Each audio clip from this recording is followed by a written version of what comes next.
Sun Tzu's The Art of War is a classic. Leaders around the world often reference this title. In fact, it's one of the most influential leadership books of all time. What it teaches can be applied to business, sports, your private life, parenting, pretty much any situation in which you might encounter conflict, tension, or competition. So, how did a manual that was written 2500 years ago gain such a cult following? Well, as it turns out, a good idea never gets old. In this summary, we are diving into the key ideas outlined in The Art of War. The main piece of advice is something you have probably both received and given to others. Pick your battles. But how do you do that? And what does that mean in the context of leadership today? With around 50 pages, depending on the edition, The Art of War is a fairly short book. Likewise, this is going to be a fairly short summary. Much of the original has to do with battle techniques, but we will also add in some modern day context to make its lessons more applicable in today's world. In this summary, you will learn how to avoid war in the first place, how to be a better leader, and how to outsmart your competition. The Art of War and its historical context. Let's start by putting The Art of War and its author into context by rewinding 2500 years. It's the 5th century BCE, a period marred by battles between different warring states in China. Among those leading and advising in these battles was Sun Tzu, and he was winning a lot. He was a Chinese general, military strategist, and writer, and all of his victories inspired his military treatise. Yes, this is a book about war, but you will find that the ideas in it focus more on alternatives to actual fighting, like submission, if only temporary. The book has 13 chapters, each with a lot of bullet points rather than prose about war tactics. You have already gotten a huge spoiler, which is that you should pick your battles, and that a war is based on without any fighting at all.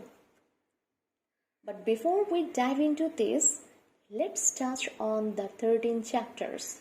They are about making plans, the economy of warfare, the 5 pillars of a strong united front, the importance of defending your position, how to use creativity on the field, how to quickly respond to changes, the dangers of direct conflict, the need for flexibility, evaluating the intention of others, the 3 areas of resistance, the 9 stages of a campaign, how to employ weapons correctly, and utilizing good information. A lot of the material has to do with using the landscape and your army's resources to your advantage. If you want the details of each, we recommend you get the book and read it. But if you want to learn how to be a good leader based on this book, stay with us. Use information to gain a competitive advantage. Sun Tzu was a master of soft power. That is, he tried to win wars without ever physically fighting. If fighting was absolutely necessary, his goal was to win the easy battles first. The best way to win the easy battles is to have insider knowledge. That's right, Sun Tzu was a fan of spying and engaging in psychological warfare. These days, you could turn to industry espionage. Or you could just do some research on the internet and talk to your network to find out what your competitors' advantages and disadvantages are. Now, let's put this piece of advice into practice. If you are in a position where you are managing conflicts and need to win a battle, it's important that you have accurate information about your counterpart. The goal is to think outside the box and conserve your resources. Apple did this with its Think Different campaign. Their aim wasn't to compete with others, but to create a whole new game for themselves. The company wanted to go beyond just the personal computer industry. Cue the iPod, iPad, Apple Watch, and more. Same goes for Spotify. They didn't just want to be a music platform, but a one-stop shop for all things audio. And now you can find almost any audio product you can think of on Spotify. So here's the first step to avoiding war. Start a completely new playing field. Go where there aren't any competitors and think beyond their horizons. Speed is the essence of war.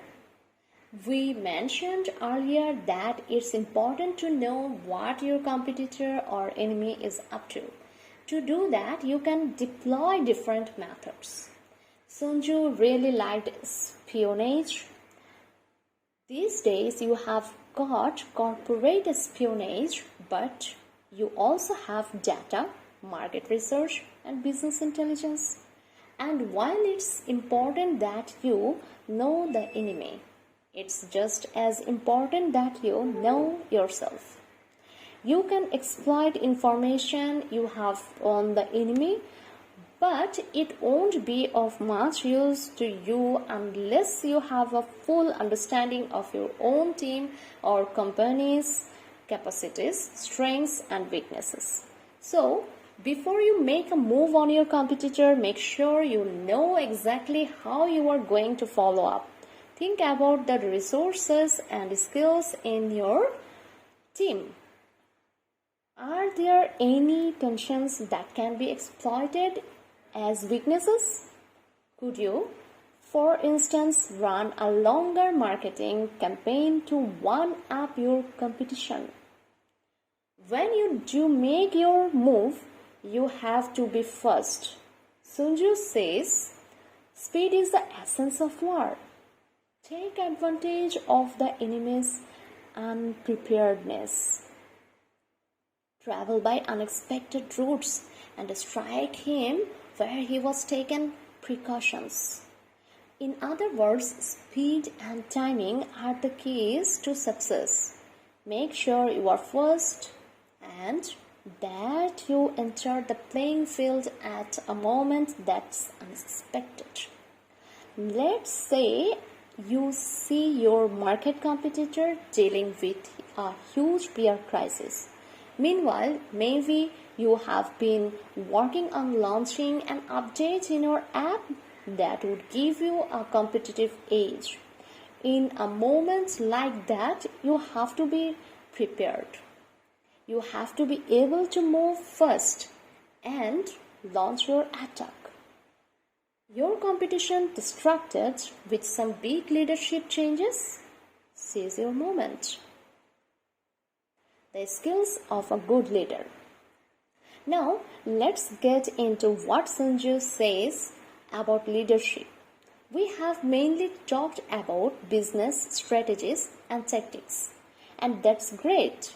But what advice does this title have for you leaders out there?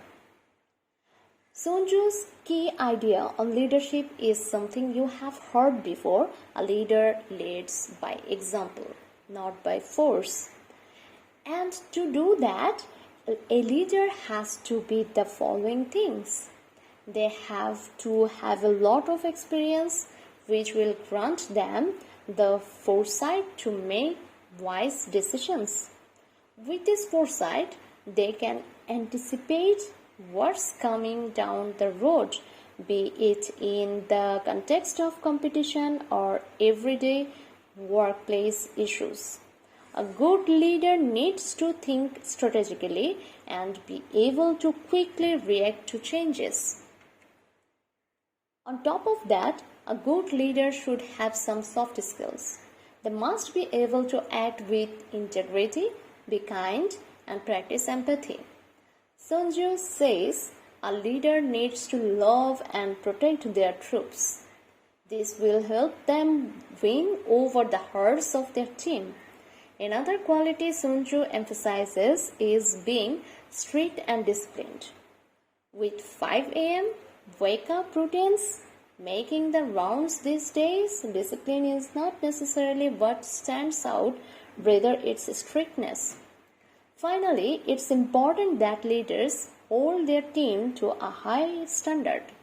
To uphold these standards and manage their team's performance, leaders should implement a system based on discipline and rewards. Final summary.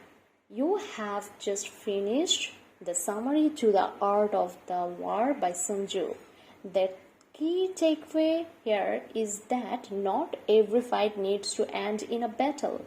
Instead, it's much wiser to avoid war altogether by getting information on your competition, thinking outside of the box, and creating your own playing field. Most victories arise from meticulous preparation. If you are well prepared, you can strike first when the opportunity presents itself. Remember, speed is of the essence. In terms of being a good leader, make sure you are kind yet strict. Rely on your experience and be disciplined. When you lead by example, you will be sure to gain the loyalty of your team.